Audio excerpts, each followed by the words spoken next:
The president of the Missouri School Board resigned today. Stan Archie is also a Kansas City pastor. He and his church are the target of 2 civil lawsuits claiming sexual abuse. Alicia Myers has the new developments. Alicia?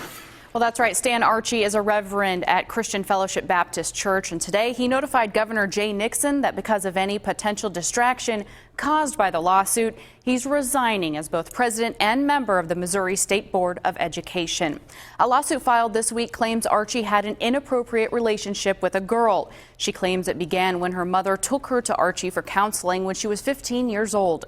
The lawsuit also names the church, claiming it should have known Archie would use his position as pastor to gain access to women.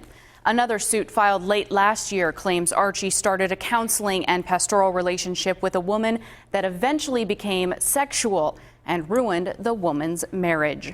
Both suits are civil. No criminal charges have yet been filed. In statements from Archie and the church, both do deny allegations, and they say they believe the allegation will be proved false. Alicia Myers, 41 Action News.